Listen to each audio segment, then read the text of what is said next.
कभी इनको छेड़ना नहीं चाहिए। अपने रास्ते में जा रहे हैं, इनको जाने देना चाहिए। सांप कभी अपना घर नहीं बनाता, बने बनाए घर में जाता है। वो दीमक बनाए या कोई दूसरा जीव बनाए जाकर के रहेगा उसमें वजनदारी से।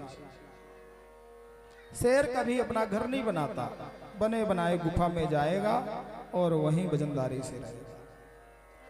कन्या पिता के घर में जन्म लेती है, बड़ी होती है और पति के घर में बने बनाए में जाकर के राज्य करती है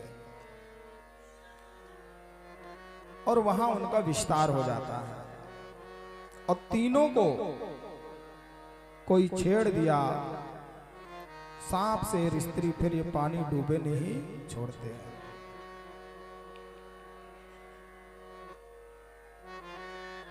दुर्योधन ने एक बार अपने अपमान का बदला लेने के लिए योजना बनाई। इंद्रपृष्ठ जो बहुत सुंदर थी, उस इंद्रपृष्ठ में देखने के लिए जब दुर्योधन गया, जहां जल था वहां थल महसूस हुआ, जहां थल था वहां जल महसूस हुआ। इसी भ्रम में वो गिर गया। बहुत सी स्त्रियों की आवाज आई हंसी की, साथ में द्रौपदी ने भी मुस्कुरा दिया।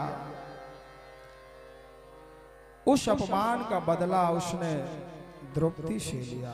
उसने एक षड्यंत्र रचा,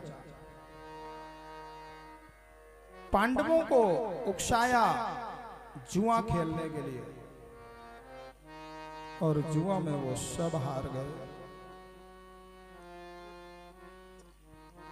आखिरकार उन्होंने कहा कि अभी तो आप 5 बैठे हो, एक एक करके अपने को भी हार गए। आखिर में दांव लगा द्रौपदी का, द्रौपदी को भी हार गए। उसने कहा, दुशासन तुरंत उस दासी को खींच करके सभा में लेकर के आओ। दुशासन ने खबर भिजवाया उसको दासी के द्वारा।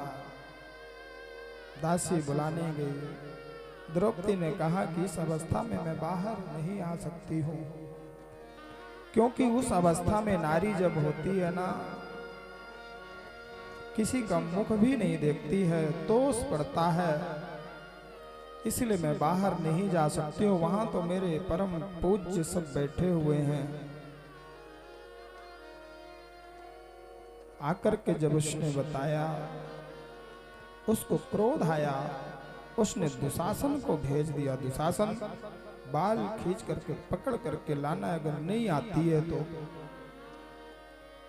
दुशासन गया, उस अबला के बालों को खींचते हुए लेकर के